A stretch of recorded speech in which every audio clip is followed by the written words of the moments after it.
Bonjour à toutes, alors aujourd'hui je vous propose de réaliser une boîte que je trouve assez originale, que vous pourrez agrémenter et utiliser pour ranger des cartes, pour glisser des papiers, ou comme j'ai décidé de le faire avec celle que je vais réaliser aujourd'hui, en faire une sorte de petit calendrier pratique. Donc pour réaliser cette boîte, il vous faut 2 cardstocks. Alors vous pouvez utiliser des cardstocks de couleurs différentes. L'idée va être de réaliser une boîte, ça va permettre de faire le haut de la boîte et ça le bas. Donc c'est à vous de voir si vous voulez que votre boîte soit coordonnée en haut et en bas ou si vous voulez mélanger les couleurs. Toujours est-il que si vous voulez utiliser la même couleur, vous serez obligé d'utiliser 2 grandes feuilles comme celle-ci. Parce qu'en fait, les dimensions, vous ne pouvez pas rentrer ces deux pièces dans une seule grande feuille. Donc vérifiez bien à l'avance que vous avez, si vous voulez faire une boîte totalement coordonnée, que vous avez 2 papiers de la même couleur. Donc il va falloir découper 2 cardstocks, un de 6 inches et demi par 10 et un plus petit de 6 inches et demi par 6 inches 3/4. Donc s'agissant du plus grand, vous vous positionnez sur la tranche la plus petite, donc de 6 inches et demi, et vous allez venir marquer un pli à 1 inch de chaque bord.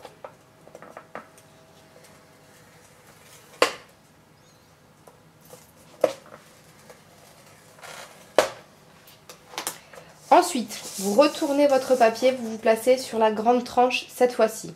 Et vous allez venir marquer un pli à 4 inches et demi. Puis vous retournez le papier. Et une fois encore, vous venez vous positionner à 4 inches et demi. Apparaissent alors ici et ici 2 petits carrés qu'il va falloir que vous évidiez.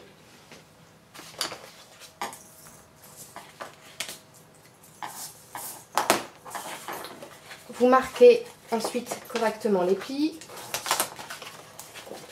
Voilà, donc vous l'avez compris, ceci constituera le bas de la boîte.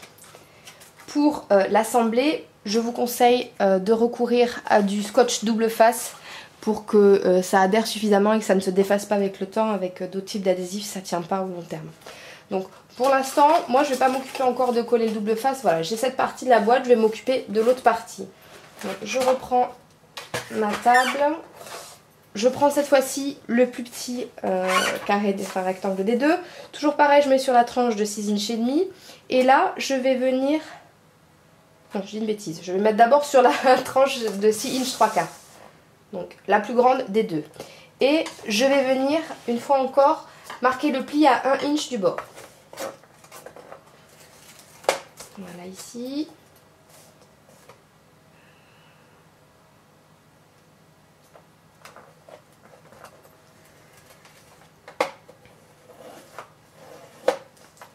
Voilà. Je retourne, je me positionne maintenant sur l'autre tranche. Et là, je viens marquer le pli à 2 inches 3/4. Alors, 1, 2, 3. Comme tout à l'heure, hop, je retourne le papier et je reviens encore à 2 inches 3/4.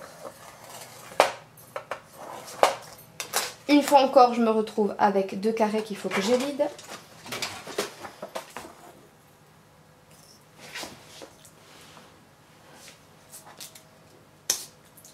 Voilà. Je marque les plis une fois encore.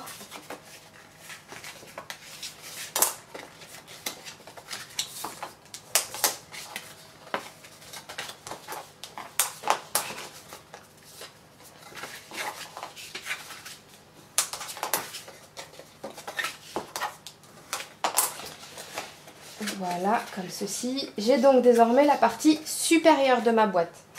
Donc, comme vous l'avez deviné, l'idée en gros c'est que les deux parties, bon là c'est pas collé alors ça ne fonctionne pas super, mais les deux parties vont venir s'encastrer l'une dans l'autre. Si vous avez l'intention de décorer le papier avec des motifs tamponnés ou quoi que ce soit, c'est le moment de le faire avant de coller des adhésifs ou quoi que ce soit. Ça sera beaucoup plus simple. Je vous conseille de le faire maintenant. Moi, c'est ce que je vais faire tout de suite.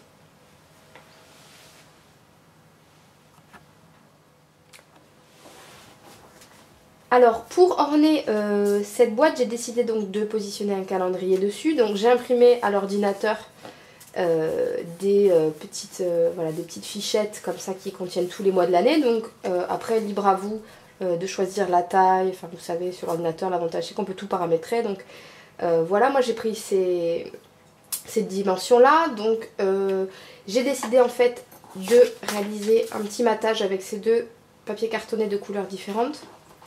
Donc je vais venir positionner dessus. Donc pour l'instant je ne m'occupe pas du plus grand des papiers. Je vais m'occuper déjà de perforer mes petites pages parce que ce sont ces attaches parisiennes qui vont maintenir les feuilles ensemble. Au fur et à mesure que les mois passeront, il suffira en fait à la personne de tirer un petit peu pour les déchirer. Alors, pour ce faire, je vais utiliser cet outil-là. Alors ce que je vous conseille de faire, c'est déjà sur la première feuille, avec un crayon, matérialiser à peu près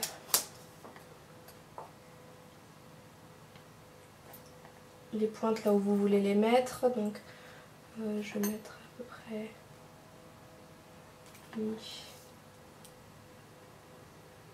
et 1,5 du bord à peu près. Donc pas trop haut, pas trop bas, voilà à peu près. Donc je vais peut-être descendre un petit peu même.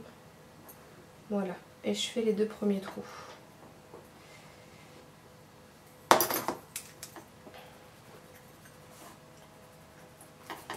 Donc je les marque bien. Hop. Et hop.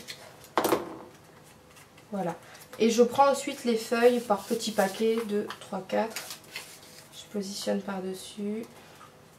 Parce qu'elles sont découpées aux mêmes dimensions. Et hop, je marque. Alors, un petit conseil, ne vous emballez pas trop vite. Revérifiez bien que les mois sont dans le bon ordre. Parce que ça peut paraître bête, mais ça arrive souvent de les assembler de travers. Voilà.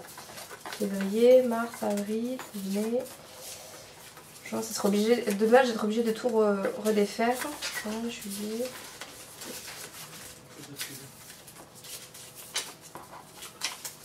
Voilà. Une fois que ceci est fait, vous prenez le carton que vous avez découpé qui est le plus petit des deux. Et vous allez venir le positionner à peu près comme ça. Pour marquer ici aussi les trous pour les attaches parisiennes. Parce que c'est sur ça que vous allez fixer votre petit calendrier. Donc,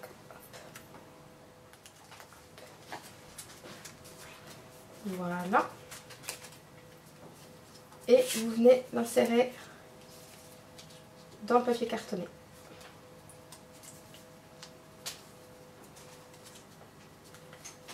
Voilà. Donc vous appuyez bien et vous ouvrez vos attaches parisiennes à l'arrière.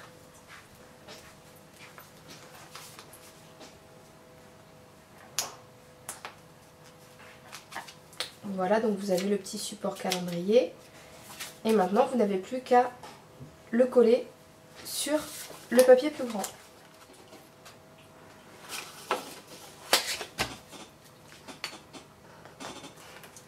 Pour décorer la boîte, j'ai décidé de tamponner à plusieurs endroits cette fleur. C'est un très joli tampon acrylique.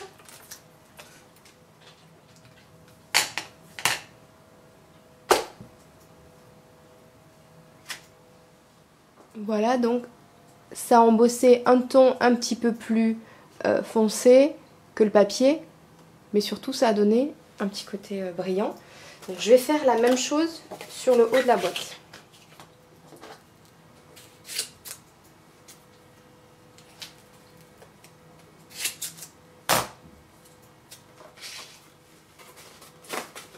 Vous vérifiez bien que tout est bien collé. Voilà, vous avez la base de votre boîte que vous pouvez positionner comme ceci, ou après ce sera à vous de voir parce qu'elle tient, en principe elle tient droite, mais bon, moi j'aurais tendance à la positionner parce que l'idée ça va être de faire de cette boîte refermable une sorte de petit pense-bête pratique avec donc le calendrier qui va venir se positionner ici, et je vais vous proposer de réaliser une sorte de petite attache ici pour pouvoir y accrocher un crayon. Alors, comment faire? Vous venez prendre ici votre couvercle de boîte. Vous vous saisissez d'un cutter. Le mien est ici. Et vous venez réaliser une entaille à peu près à la hauteur qui vous convient. Alors là, vous pouvez faire tout à fait au petit bonheur la chance. Hein. Vous mettez en face, et pas besoin de prendre des mesures ultra précises. Et vous faites la même entaille en face.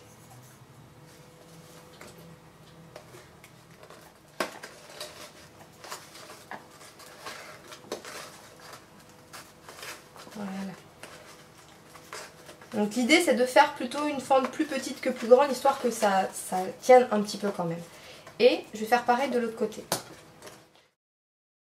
À l'intérieur, vous avez un petit jeu qui permet à un crayon de venir se glisser là. Voilà. Un crayon ou une bic d'ailleurs. Après celui-là, ça c'est un peu gros, mais... Enfin, vous faites l'essai avec le stylo que vous comptez, voilà. Ça va très bien pour un stylo de cette longueur-là. Et moi, ce que je vous conseillerais de faire, c'est plutôt que de faire un nœud.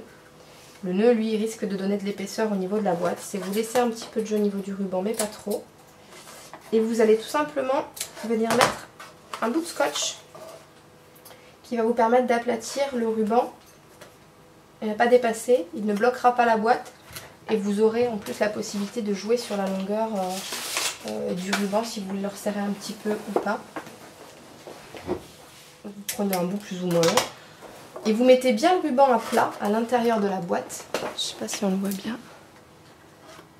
Elle est bien à plat là, à l'intérieur. Et vous mettez du scotch de manière à ce que ça le recouvre et que ça lui... ça l'empêche déjà de bouger et que ça lui donne pas trop d'épaisseur de manière à ce que la boîte ferme bien. Donc vous faites ça d'un côté, vous faites pareil de l'autre.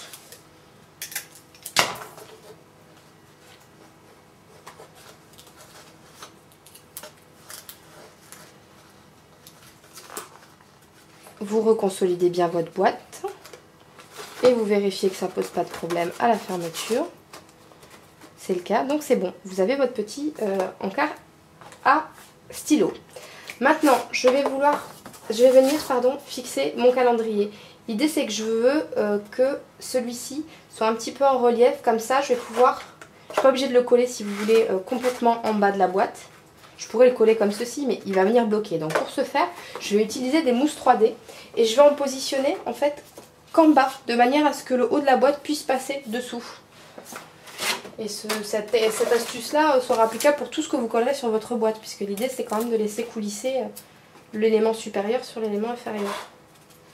Donc je viens positionner des mousses 3D à peu près jusque là. Hop. Je mets 4 pour être sûr que ça tienne bien. Ça fonctionne. Voilà. Ça me permet en fait de conserver ma boîte fermée, mais jusqu'à la hauteur. Ça vous permet si vous voulez de régler le degré à laquelle vous voulez que votre boîte se ferme. Moi je voulais pas qu'elle se ferme trop petit. Donc je le mets à cette hauteur, comme ça ce sont mes mousses 3D qui viennent servir de butoir en quelque sorte au couvercle de la boîte. Maintenant, il ne reste plus qu'en gros à décorer si vous voulez rajouter quelques embellissements, c'est à vous de voir. Donc moi je vais peut-être rajouter 2-3 trucs, vous verrez tout ça en photo bien sûr. J'espère que ce tutoriel assez simple, normalement, était bien expliqué et que donc vous pourrez reproduire ça chez vous. Évidemment ce type de boîte a vocation à servir à ranger pas mal de choses. Pour ma part je vais à l'intérieur y placer des feuilles d'ordinateur. Alors je vais récupérer en fait les déchets que j'avais de mon calendrier et je vais faire une sorte de réservoir à feuilles de notes que je vais tamponner avec un petit motif et que je glisserai à l'intérieur. Comme ça, quand la personne à qui je vais l'offrir voudra s'en servir pour noter, je sais pas, ses courses, quoi que ce soit, elle aura toujours un papier sous la main. Voilà, voilà. Allez, je vous souhaite une bonne soirée et je vous dis à très vite.